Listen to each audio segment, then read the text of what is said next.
Welcome to the RadioU Podcast. Coming up, is it too early to name a word of the year? Also, is social media really not that bad for us after all? All that and more on the way next. The government is still shut down. It's been almost a month now. Ugh. October 7th, I believe, is the first day. No end necessarily in sight. Not great news for some people. I haven't necessarily noticed. Have you?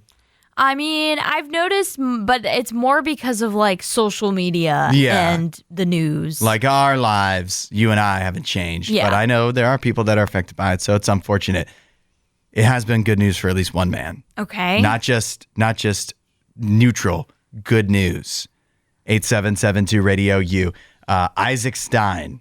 He is a lawyer for the IRS, but he's been furloughed since the government shutdown. Yeah. Which has given him the time to live out his dream of having a hot dog stand. Oh. Yeah, I love this guy. And not only does he have his own hot dog stand in Washington, D.C. right now, he calls it Shyster's Dogs. Oh. He says that it's the only honest ripoff in D.C.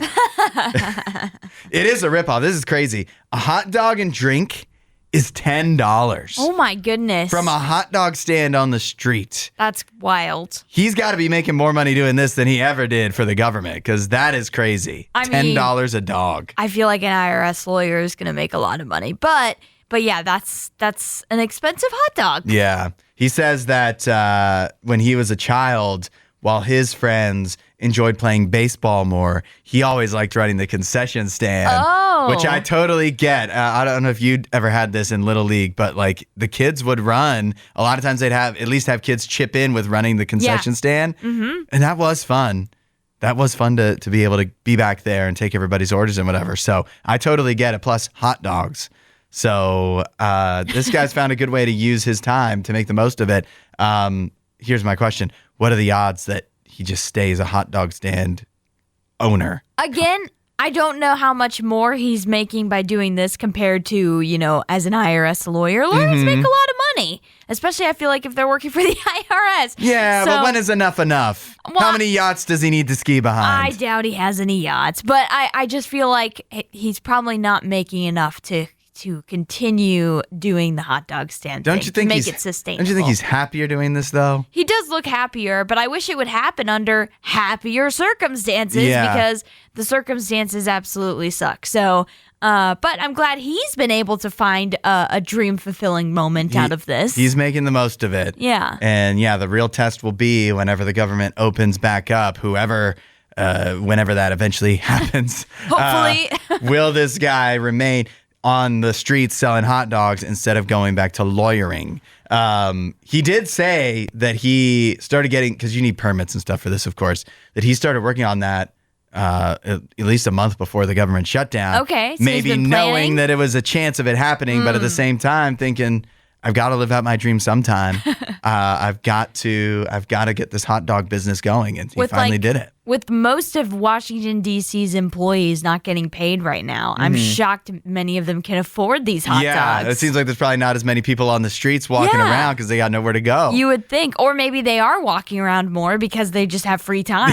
They're like, well, what do we do? We're just wandering around like zombies. And they're also lawyers, so they're not making money, but they have made so much already that they're doing just fine. They've got a savings account. Yeah. You think, last question, should I become a hot dog vendor? I mean, is it your dream to do so? I didn't know that it was, but I never considered it. I never considered it till now, and it sounds like it would be really fun. I mean, I get to be outdoors with hot dogs. Yeah. In a city. Like, these are things I love. These are all things. What's the downside? Well, Hudson, don't let your dreams be dreams. Yeah. Go for it. I need to go for this. I need to get this guy on the permits for me. Yeah. Because I don't know what I'm doing in that regard. I just know how to whip up a pretty good dog. Yeah. What's the most disturbing movie you've ever seen? For me, the Emoji Movie. No, I'm just kidding. But I was listening to a podcast, the You Hate Movies podcast, which is hosted by, among others, Josh from Showbread from the RadioU Throwback channel. It's a great podcast, but with Halloween coming up, they were ranking the most disturbing movies they've ever seen. And I've seen some of these too. These are pretty dang disturbing movies. I mean, I've talked about the one for me. I've talked about it here one time when we did box office breakdown. Which one is yours? The Poughkeepsie tapes. Okay, yeah, I've never seen that. Yeah, and so they were talking about these, and a lot of the movies, like there's different kind of movies, right? Yeah. There's movies that gross you out. Right. That are just intentionally trying to gross you out. But then there's also, like, I feel like a different category, disturbing movies that kind of remind you, you think first how horrible our imaginations can be, that somebody was like imagining this and then they're like, let me put that into a movie. But then you think a lot of them are depicting things that actually happened. Like a lot of the movies they mentioned were revolving around the Holocaust. Horrible things that humans have actually done, not just imagined and made a fake in a movie, but really did in real life. And then you think of like, there's even worse things that have never made it into movies that have happened in real life. Right. A terrible reminder of how horrible humans can be. And if you sit, like, let's just say you picked one of these disturbing movies, you sat down and watched it. You get to the end of the movie and you just be like, wow. People can really suck. Like, we're pretty horrible people. It's depressing. And that can be depressing if that's just where it ends. But the good news is it doesn't have to end there. The antidote to that, to seeing the horrible things that can go on in the news and the things that we can conjure up in movies, is that there is hope. That despite how horrible the world can be and people can be, that God is the antidote to that. That Jesus is trying to bring out the best in us and trying to stray us away from these horrible things that people can come up with. That's what Jesus is there for, to be a shield and something to butt up against the horrible things that humans can come up with. Yeah, it's so true. And also, like, you know, we often wrestle with those type of questions, like human suffering and just injustice and all of that stuff. But what I love about Christ is that he entered into that. He entered into human suffering. He wasn't distant from it. He experienced that with us, right alongside us, and experienced that in his death. And so, yeah, I feel like that is just a reminder that God offers a rescue from that. And it's never been his plan for this type of suffering and despair that we do see, unfortunately, sometimes on a daily basis. That's not his plan. And he is the antidote, as you said, for those things. So here's the thing. If you've been, brought down by whether movies you've seen or stuff on the news or the way that people have actually acted towards you and horrible things that you've gone through, and you're just feeling hopeless because of that, turn to God. Let God have some space in your life. Say, hey, Jesus, I need some hope because I know the world can be horrible, but I know you're not that way and you're there to save me from this. And he will help you out. If you want to know more, RadioU.com/free gift. Allie, it's kind of weird, the juxtaposition of like something serious like that and what we're doing off the air. Just sitting around the studio right now. We're a little distracted. Yeah. Okay. So if you don't know, one of the things that I do here, part of my job here at Radio U, is traffic updates. And so I was doing some Googling this morning, and I noticed on Google, the Google Doodle was a Pac-Man Halloween themed Google Doodle. And it had a little play button on it. And I was like, oh, wait, what's this? And I hit the play button and bam, it opens up a classic Pac-Man game that you can play where there's 8 levels of Pac-Man. And so I was like, wait a second. I told you, like, hey, there's Pac-Man on here. And so you opened it up and you've been on a little hot streak over there. Yeah, I never considered myself very good at Pac-Man, but there's 8 levels. And I'm on level 7 already. Nice. Yeah, I'm cruising right through. I'm doing pretty good. And I've got 4 lives. Oh. Yeah, so you got good odds. Yeah, and this is all just in this morning, like in the last 20 minutes or something. Right. I mean, it's not super hard to do. It's not like it's not a big map or anything, so you can get through it pretty quickly. But yeah, I think this is a fun thing. I personally, when I was growing up, would turn off the Wi-Fi on my computer sometimes just to get access to the little T-Rex game. Yeah. You know that? Isn't it funny how the simplest games that, like Pac-Man definitely came out long before we were born, or the T-Rex game, very simple, could have come out. Yeah. Like it could have been made. Right. decades ago. It's a side scroller. And they're so addicting. It's so addicting. And honestly, I discovered it because growing up in Zambia, Wi-Fi was very unstable. Didn't work all the time. But there were a couple times when I would purposely turn the Wi-Fi off on like my mom's laptop or something. And I would play the T-Rex game. It is. I mean, even you think about the most popular phone games now, like Candy Crush, of course. Right. That's still such a simple game. Yeah.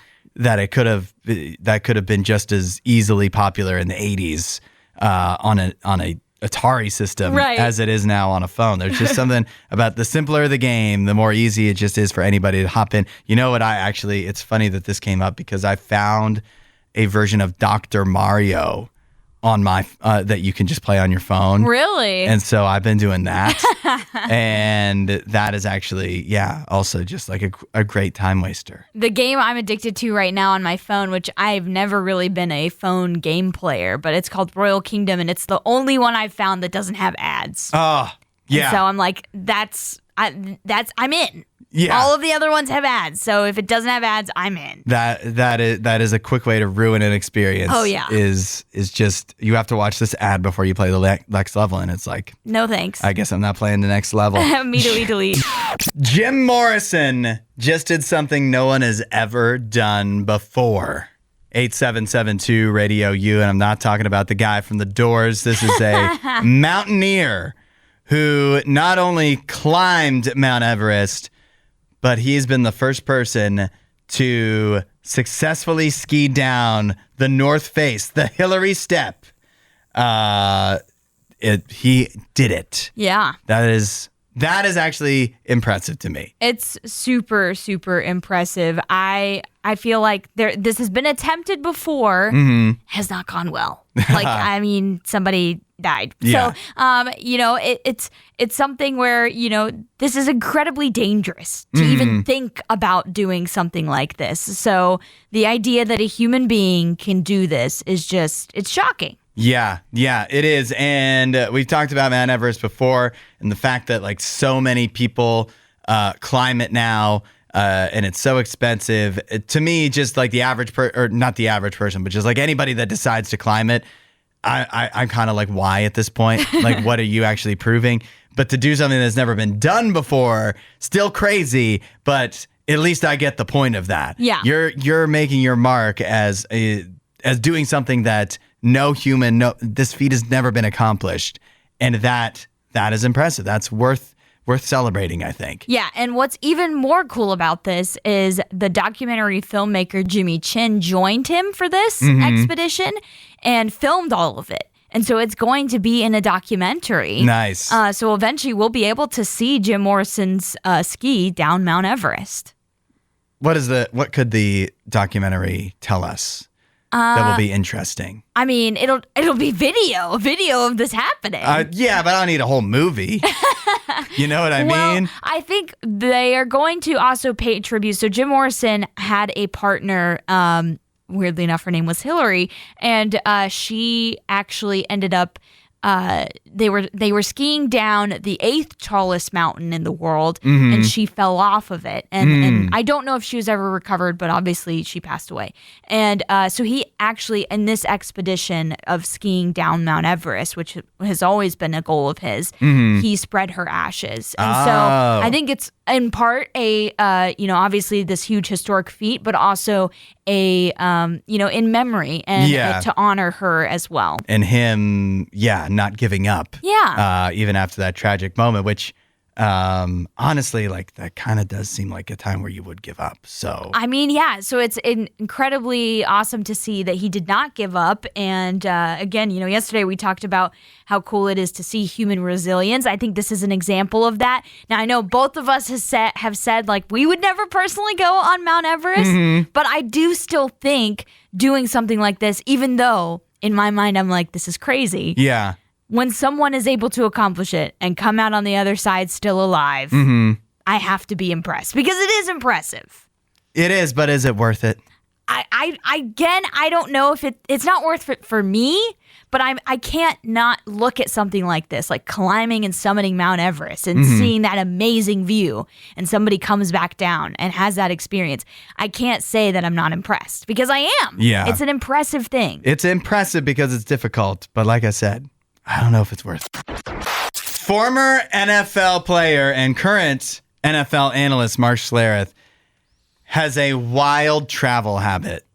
8772 Radio U. He just admitted on the You Better You Bet podcast that he pees on airplane bathrooms. Why? He pees on the floor of airplane bathrooms. Why? Because he was asked, he was like, what is one non-football thing that annoys you? And he's like, I'm not really a guy that gets annoyed. I'm pretty happy-go-lucky. But I hate how people dress when they're traveling. Particularly the people that take off their shoes and wear flip-flops or just socks, walk around in socks at like airports or on the plane. And so his way of getting back at them is peeing on airplane bathrooms so that if they wear socks in there, they're going to pay the price. Oh my gosh, you're disgusting. That is awful. That can't be real, can it? Like, he's joking, right? I was going to say, please tell me you're joking, Mark, because this is nuts. It's nuts. It's unhinged. That is unhinged, because then your pee is getting on the people that are wearing shoes, and then they're tracking it through the airplane. Affect people wearing socks, yeah. Mark. Are you crazy?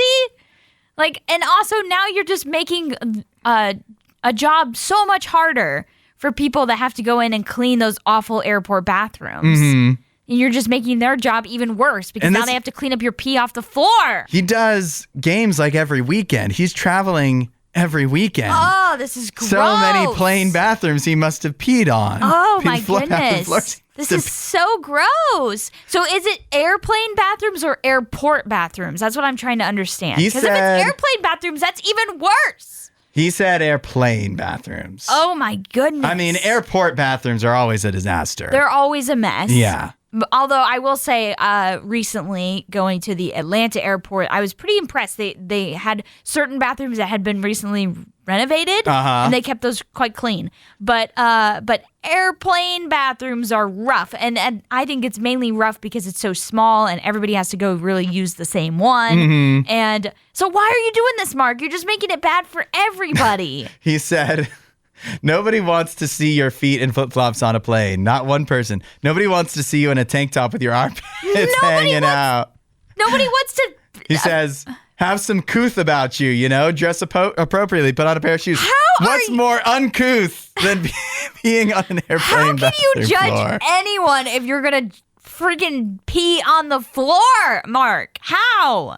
How does he have the right to judge anybody's actions if he's going to do that? He's got to be joking. How is that a justification? He has to be joking. I pray that he is. Yeah. Or else you need to tail where he's going and what flights he's going on and make sure you avoid them. He needs his own flight tracker. Yeah. Hopefully he should just get a private jet. Yeah. With behavior like this. If he's going to do this, and because clearly, obviously, people make him mad, so he needs to be on his own plane people make him so mad. He said he's the happiest-go-lucky guy you'll ever meet in your life. You don't sound like it, Mark. You really do not sound like it. It's one thing if people annoy you by wearing flip-flops. I don't necessarily disagree. I think the way people do dress when they're at the airport is kind of wild sometimes. Yeah. But you're not happy-go-lucky if you're exacting revenge on those people. No. By peeing on the floor. 6-7. Oh, no. Has been named the word of the year for 2025. Word of the year? Yeah. It's not a word. 8772 Radio U. Also, the year isn't over yet. Yeah, but we got 2 entire months to go. Isn't 6-7 more like what you would consider a phrase? Because 6 and 7 are 2 words. They are each their own word, but there is a dash typically in between. Okay, so it's considered a one word because it's hyphenated? I think so, yeah. I think the hyphen connects the words, the 2 words, and they become one. They become one word. So I think they can get away with that. This is dictionary.com has announced that 6-7 is the word of the year according to them. How did they define it? Particularly interesting because they say they can't define it. Oh. They say they're still trying to figure out exactly what it means, but they described it as a purposefully nonsensical, endlessly remixable, and all about being in on the absurdity. That's the definition they give it? That's not the definition, but that's how they how they describe it. Okay. Yeah. So they just definition blank. Yeah, it cannot be defined.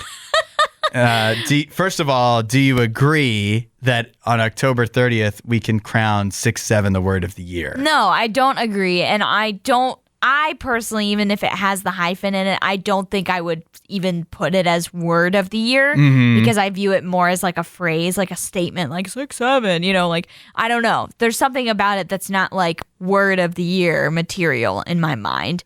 But also, I always think all of the words of the year are kind of dumb. Well, what do you think should be the word of the year? I don't know. I'm not sure. What else has stood out in this year? When we look back on 2025, I think 6-7 will be one of the top things associated with it. I mean, and that's probably why they chose it. Yeah. Yeah, because they always choose something super hyper popular. I think 2024, I don't know what it was, but if I had to guess, it was probably Skibbity. I think Skibbity was one of them. Could have been a word of the year. There were several of them. There was like Brat, Skibbity. And that was the other thing I was going to say. We're on October 30th. We already have one dictionary putting out the word of the year, dictionary.com. But there's still, I was thinking, I can think of at least 3 more to go. Yeah, the Cambridge is going to do one. Oxford, and Merriam-Webster. Yep, they're all going to choose one. And other places that aren't dictionaries will also put out words of the year. So we're going to get a bunch of words of the year. Or will it be a clean sweep? And will it be all 6-7 across the board? Because what else would you choose? It wasn't a clean sweep last year. Last year, everybody chose a different word. And so I think you could see some parity That's here. Why I kind of honor the dictionary.com one the most, because they're first, and I think other dictionaries will choose other words just to be different, just to not copy, even if it makes it incorrect. But don't you kind of think for it to be a dictionary, to be worthy of a dictionary entry, that you should be able to have a definition? Because that's what a dictionary's for. But there's things you can say that cannot be defined. But I think you still would be able to write a definition for it, even if it's like more undefinable, whereas this is just nonsense. It's like gibberish, a gibberish word. So Skibbity was gibberish too. Yeah, but I think they still were able to... Every year we just pick a gibberish word, a new gibberish They were word. still kind of able to write a definition for it, even if I would consider it a little bit like, oh, that may be a little confining for it. But for them to be like, yeah, we just can't define it. It's just like, well, you're a dictionary. You're dictionary.com. That's your job, is to define these words. Then this is what I need from you. I need a different word of the year. That's actually a word with a definition. A different word of the year. I don't know what else stands out to me. If you're going to say it doesn't deserve it, you need to have... No, I'm not saying it doesn't deserve it. I do think it is a big thing, obviously. But I'm just like, should it be in a dictionary if it can't be defined? That's the point of a dictionary, to define words. Is that the definition of dictionary? I think we're missing it. I believe it is like the collection of the definitions of words. The word of the year, obviously, should be 41. Social media is bad for everyone. Or is it? 8772 Radio U. We kind of been fed this claim for a long time. It's pretty easy to believe that social media is rotting our brains, making us all depressed and anxious and alone. But a new study done in the Netherlands has found that really actually might not be the case at all, or at least that it's not the case for everybody, where social media is bad for everyone. Okay. In the Netherlands, they have something, they have a twin database, which is a very helpful tool for doing all kinds of scientific research, because then you get to see two people like with the same kind of genetic makeup, and if different things affect them differently, even though they have basically the same genes, right? Right. So they have been keeping track of a lot of stuff using this twins database. And they routinely survey these people on how often they're using social media, how their mental health is, among many other things. Yeah. But what they found was that there was a small connection between increased social media use and poorer mental health. That definitely was an effect generally, but it was small. But the associations were much more influenced by shared genetic factors. So basically, like the two identical twins would be more likely if one of them had bad mental health and used social media a lot, the other one was also likely. So in other words, your genes are determining how much social media is affecting you. Interesting. Yeah. Okay. So this doesn't still mean that social media is just good. Yeah. Or that it's just bad. So you might be one of those people. Obviously, it's not just twins. Yeah. That was just a way for them to compare. Right. But you could have genes that mean that social media is very unhealthy for you or more unhealthy than many other people. Or you could not, and you could have social media genes that say social media is just fine. Yeah, that's an interesting study to think about how your genes play a role in how social media impacts you. I would need to look more into that to see exactly how that plays out because I've never thought about it in that way.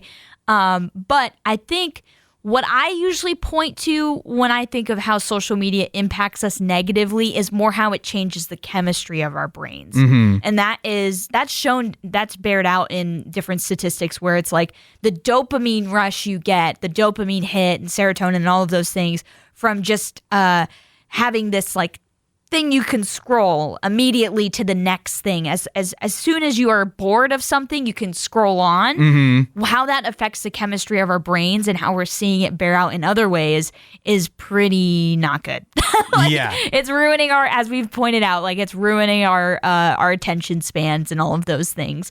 And it typically, the younger you are, the worse it is. I think it should be clarified here that what they were specifically looking at was mental health and where they found there may be, I guess, other effects of social media, but you aren't simply more depressed. Everybody that uses social media will not simply be more depressed by increasing and continually increasing their social media use. Okay. What the lead author of the study was, our research helps move the conversation away from simplistic claims that social media is either good or bad for everyone. We show that the effects are modest and, more importantly, at least partly shaped by individual genetic differences. So that could be helpful to know, too, that if, I don't know if it's something that could necessarily be diagnosed, but if you have social media brain, then your prescription is to get off of social media. Yeah. Or somebody else that maybe is experiencing mental health issues, it may not have any connection to social media at all. Right. Yeah. I think it's different for everybody, and everyone should know their limit is how I kind of view it. You should know when you've had too much social media and you need to take a break and you need to go touch grass, whatever. And so, I think everybody is probably going to have a different experience with social media, and some people can handle it and some people can't. Which is so, this is just emblematic of just about everything in life. Right. That something that may be good for you may not be good for somebody else, or that may be really bad for you may be totally fine for somebody else. Yeah, totally neutral. Yeah. So a lesson learned, something to think about. It's happening. The monkey uprising is coming, Allie. Oh, no. We talked about it yesterday. It all got started after that truck overturned in Mississippi with the 4 monkeys being destroyed, one that was still on the lam that hadn't been accounted for. And that's the origin story of the monkey uprising. Yeah.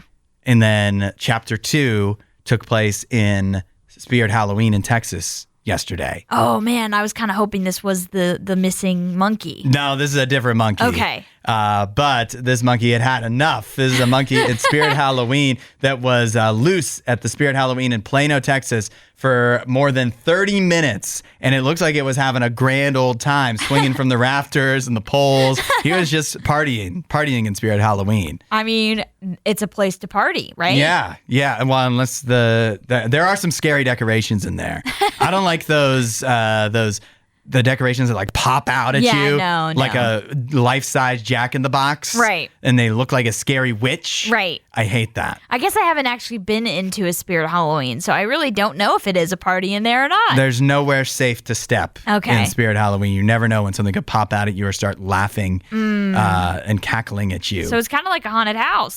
Yeah, it is. But the monkey didn't seem too bothered by it. Apparently, this monkey was somebody's pet monkey. Oh. I didn't know that was allowed. I think it is. I guess in Texas, maybe anything goes. Feels like every movie there's a villain, that has a pet monkey. Not only do they have a pet monkey, they brought it along with them to Spirit Halloween.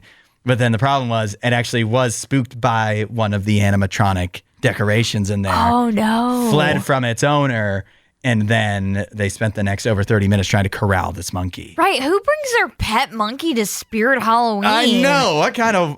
we need to know... We need the story of that person. Yeah, what an odd choice. What a fellow that must be. Maybe they couldn't leave the monkey at home, but also, why would you bring it into Spirit Halloween? You don't have, a leash for it? Yeah. I would think you would keep your monkey on a leash. It doesn't appear to have a leash. I feel like at Spirit Halloween...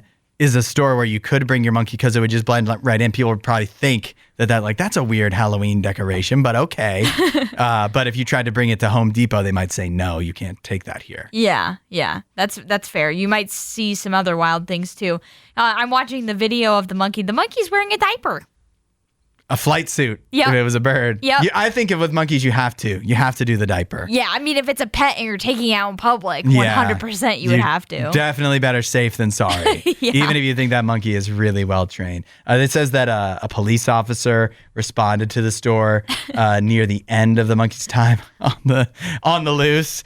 Uh-huh. What kind of training could that police officer possibly have? He's like, that would assist with monkey corralling? Yeah, I mean, he had stories to tell when he got back to HQ. They all drew straws at dispatch. They're like, who are we sending out? I don't want to take the monkey. None of us know what we're doing. Yeah. But one guy's like, I corralled a donkey once, so maybe I might be of assistance. I guess. Don't know if those skills translate. No. Allie and I pick our first and worst choices from a given topic, and you decide which of us chose better and where we just completely missed entirely. Today's topic, frozen pizzas. Any pizza you can get in the frozen pizza aisle. I have the honor of going first. I have a lot of expertise on this. You do. My favorite frozen pizza is Screamin' Sicilian. Screamin' Sicilian is so good. And so... I will say, Screamin' Sicilian is one of my favorites. There's another one that's less well-known, so I'm not picking it. And I'm going to completely not mention it until at least people start voting, because I don't want them to vote on that. Because I don't think many people wouldn't know it, but I do think it's better than Screamin' Sicilian. The worst, I'm going to say Jack's. Jack's pizza is not good. Any pizza that doesn't come in a box is not good. If it can only muster a plastic wrapping on the outside and a cardboard thing underneath it, I don't want that pizza. Yeah. And so, best Screamin' Sicilian, worst Jack's. Well, it's funny that you mentioned Screamin' Sicilian because that is my first as well. That has been the only frozen pizza that I've eaten that I did not regret. Because frozen pizza just isn't my thing. It's not my jam. I don't want to shame anybody that eats frozen pizza, but Good, because I'm standing right here. Yeah, and there's nothing wrong with it, but here's the thing. It's a point of privilege that I will point out for myself, which was that my mom would make pizza from scratch because we didn't have frozen pizzas. That's not a thing in Africa. You can't buy those. And so we'd have to make pizza from scratch. It was like a 3-hour process. You make the dough, you make the cheese, you make the, all of that stuff. And so I just didn't grow up with that. And so anytime I've had frozen pizza, I'm always like, it's just a little disappointing. It's not quite as good as making it from scratch, which nothing frozen is going to be as good from scratch. But Screamin' Sicilian, I've actually enjoyed.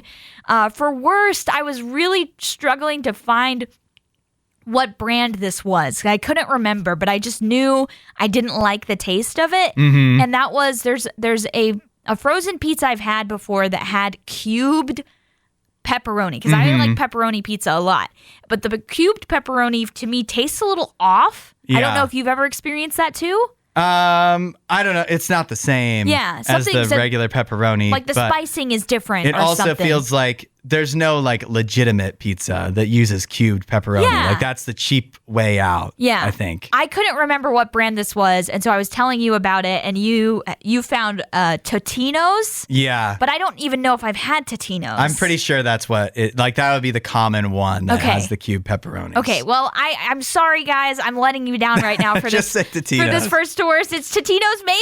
I don't know. I just know it was a pepperoni pizza that had cubed pepperoni, and I just didn't like it. 8772 Radio U.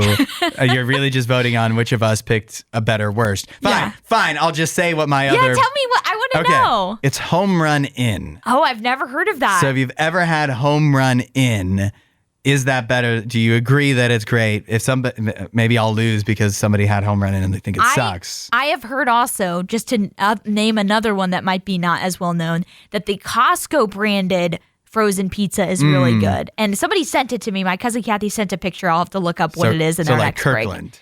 It's not Kirkland. It was something, it was like a Michigan style pizza. Okay. So like Detroit. Deep dish, yeah.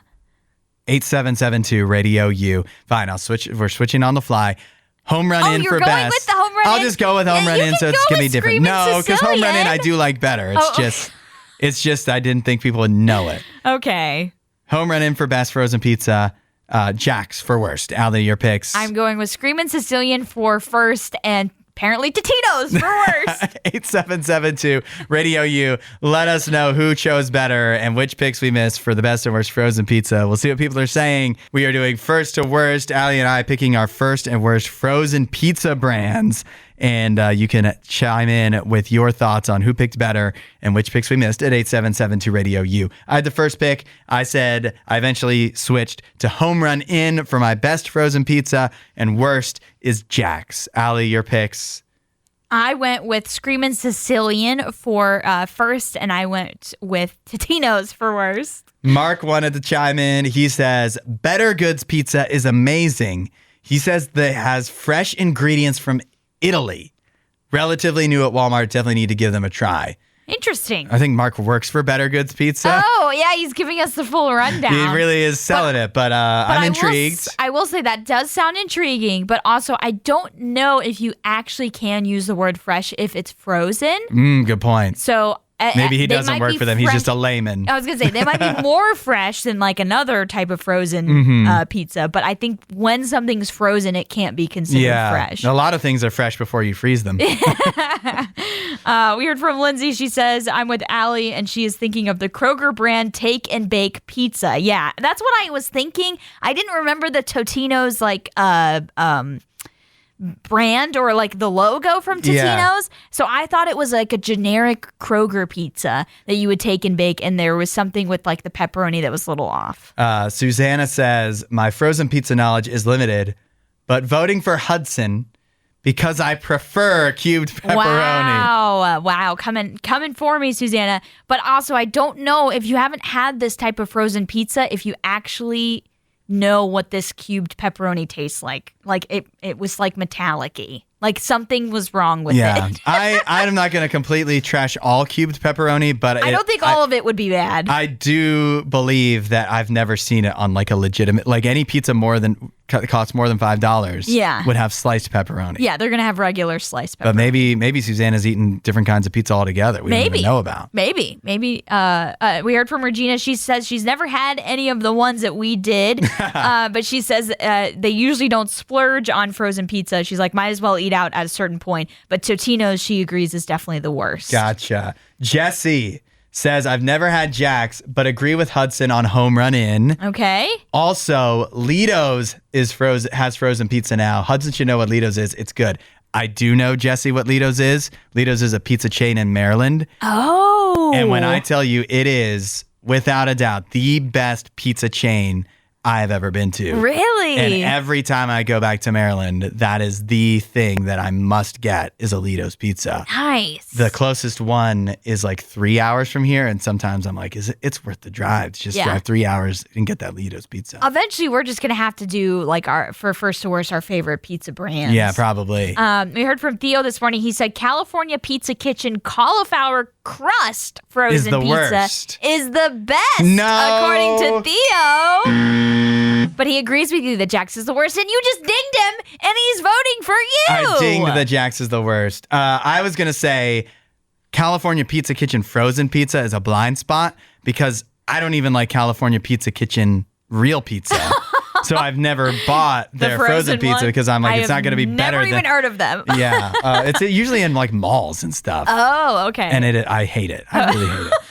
Shrew says, I don't think I've actually had any of the brands that we mentioned, so I have to go with visuals.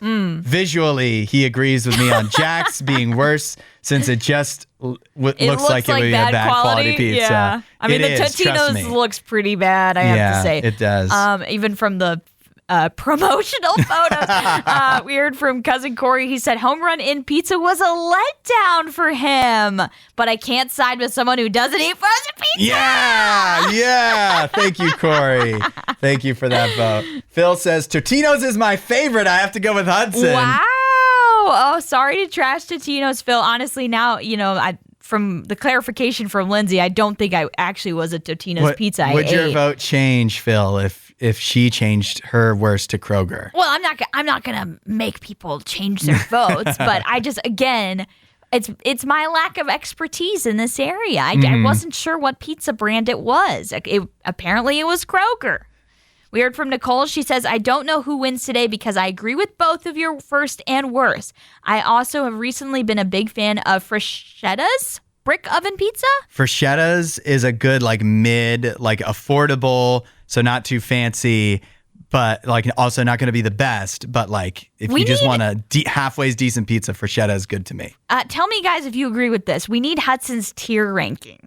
Because you know these brands. Yeah, I do. You know them I can do the main ones. Personally, you know them. If you want to do a few more votes and my tier ranking next, I'm totally in on that. We're still doing first to worst at 8772 Radio U. You can vote on our picks for best and worst frozen pizzas.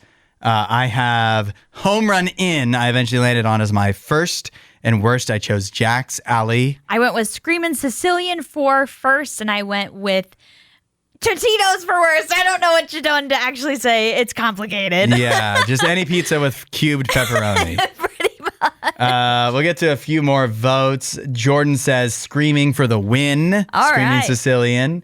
William says, I have to agree with Hudson on both best and worst. Cubed pepperoni was only good as a kid. So then he also agrees with me. I think he does, yeah. Interesting. We heard from Shrew, who said Red Baron is pretty decent for the price, and he was one of the ones that wants to hear my tier ranking. I always hear Red Baron get kind of it gets dunked on a lot. But I've actually... I feel like it is frowned upon. Yeah, but when I've had Red Baron, I've never been like, yeah, that's the worst pizza ever, you know? And so, I don't know why it's dunked on so much. Okay, so tier rankings. Ready? Okay, go for it. I'll only do the ones that I'm that I have a strong opinion on. Yeah. So S tier, I would say, now these are ones that you would have to pay a little more than standard. I consider them spending up for a frozen pizza. Yes. That is Home Run Inn and Screaming Sicilian. Okay, yep. Are the two that are home runs in my book. The mid tier that is okay and for the price. Yeah. It is Freschetta and Red Baron. Okay. And I guess Newman's Own is more expensive and it's just okay. So it's on the more expensive tier for price wise. Yeah. Not as good as the other more expensive. Yeah. So I usually stray away from Newman's Own. It's kind of in the middle. Yeah, right. Yeah. It's not good enough to be worth the price, but it's also not bad to avoid completely. Then there's a special drop below Red Baron and Freschetta for me, and that's DiGiorno. Yeah. I think it depends on the kind of pizza from DiGiorno that you're getting. That sounds right. And that also, I think Kroger's brand would fall into that as well. Okay. Kroger has the microwave ones. They have the take and bake that are in the deli, and then they have their own frozen brand, and the frozen brand is kind of on par with DiGiorno. Okay. The good news is it's pretty cheap. Yeah. Then we have the bottom tier. These you don't mess with. Jack's, Tombstone, and a specific carve out for the DiGiorno croissant crust. That sounds like it'd be good, right? I mean, I guess it's a frozen pizza, so your expectations can't be too high, but I've never had a croissant crust pizza, and I saw that from DiGiorno, and I'm like, I gotta try this. Garbage. Yeah, I don't know how a frozen croissant would really work. I've never had a frozen croissant. Mm-hmm. Usually croissants, they're fresh, or you keep them out like bread, you keep them out in room temperature. So I don't know how it would work coming back to life after being frozen. Yeah. Does it really come back to life? It doesn't give you anything of what you're hoping for when you see croissant crust pizza. I have no doubts that if you went to a restaurant that made croissant crust pizza and it was like fresh, yeah, it'd probably be much better. That would probably be well worth it. Yeah. But the frozen version is worse than even a bad frozen pizza. Oh no. It is just because so disappointing. I don't know. I don't know if I have any others that I'm missing in the rankings. I mean, Totino's would be down there. You don't want to mess with a Totino's pizza. Yeah. The pizza rolls obviously have their own place. Yeah. Bagel bites don't really count, but they have their place as like sometimes just a fun snack to have to microwave.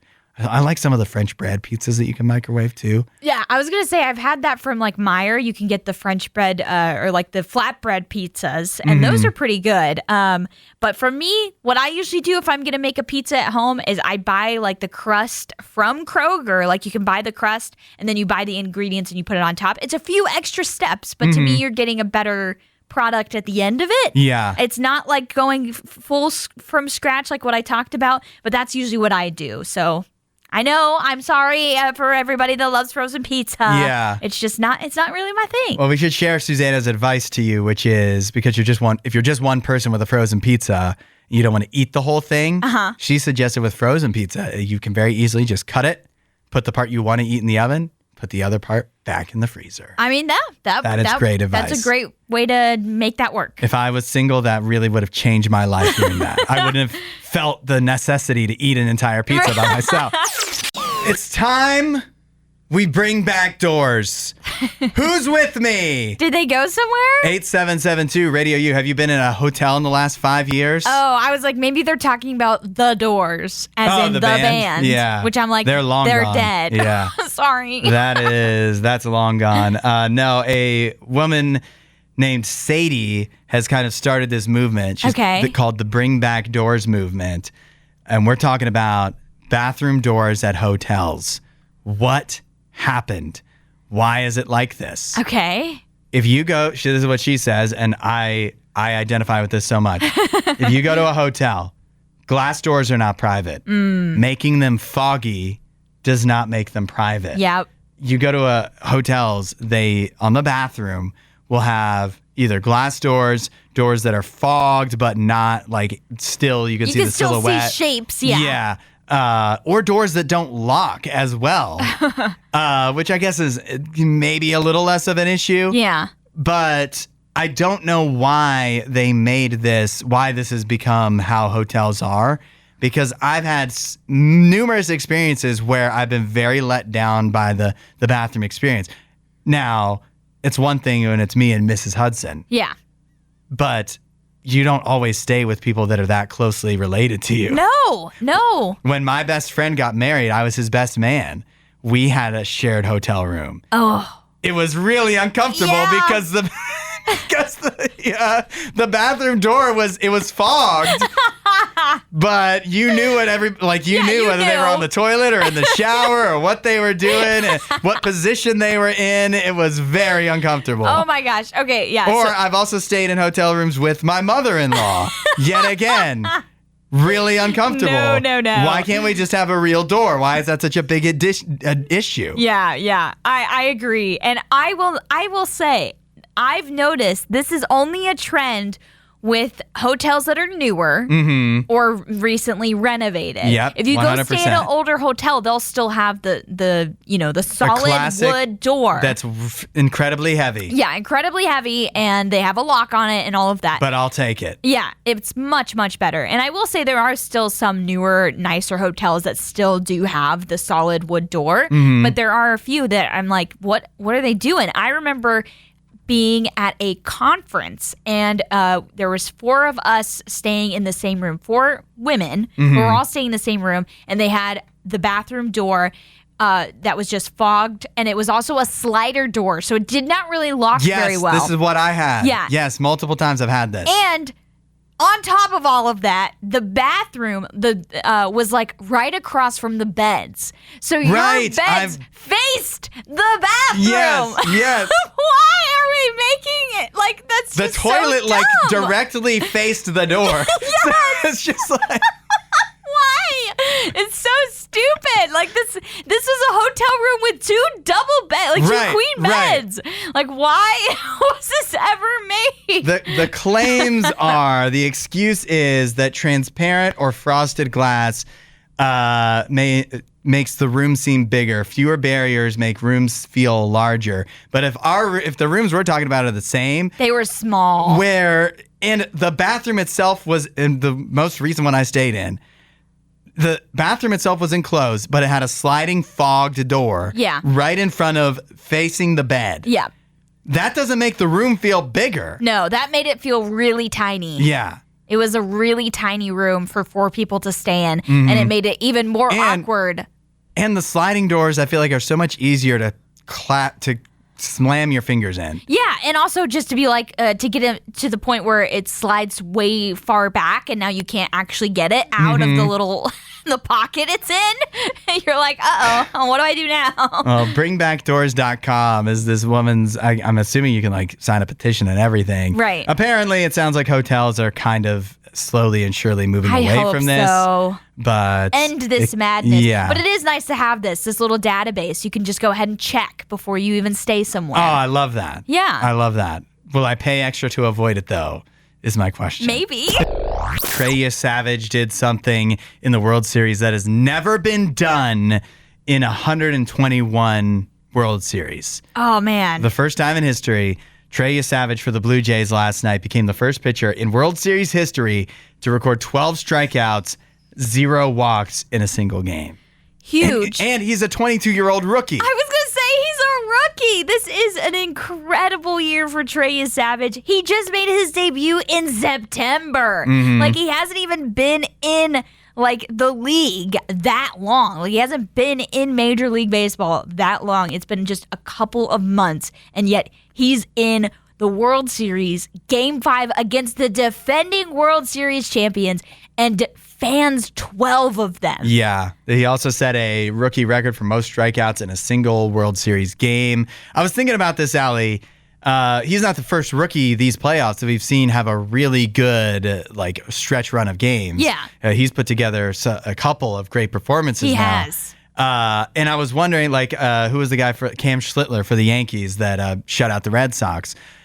Is there something to these rookies coming in these and obviously the pitchers are good, don't get me wrong, but they have an extra bit of an advantage because they've been seen so much less. There's less of a book on these guys versus like Blake Snell for the Dodgers, who's had great playoff runs in the past. Yeah.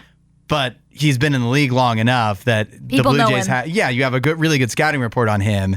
Whereas Trey Savage has you have way less to go on of how to approach hitting against him. It is kind of the game with pitching, because I think a lot of people that don't know baseball, they'll be like, oh man, this guy's going to be unstoppable. Listen, Trey Savage, next year he could struggle. Right. He could have a terrible year. And that's just the truth of it. It's like pitching is up and down, and when people know you and know how to hit you, they're going to do that. But when they don't, and your stuff is just looking like an alien coming out of your out of your glove, then they don't know how to hit you. They look lost up there. And that's exactly what the Dodgers looked like last night. They looked lost against Trey Savage, which you don't say that very often about that Dodgers lineup. And so that is a huge credit to Trey Savage, the pitching coaches and staff for the Blue Jays, because they've just prepared Savage for this run, and it's been miraculous almost. I don't know how you want to describe it. Like, it's just amazing what he's been doing. You think about it, even for the Dodgers, their best pitcher in the postseason has been Yoshinobu Yamamoto, who's going to be pitching in Game 6, their must-win Game 6. And he is in his first year in majors. He's pitched the entire season, so a little bit different. But I thought his first year was last year. Was it? I thought it was last year because he started in that game in Korea and like got absolutely blasted. Was that this year though? No, that was last year. Or was that Roki Sasaki?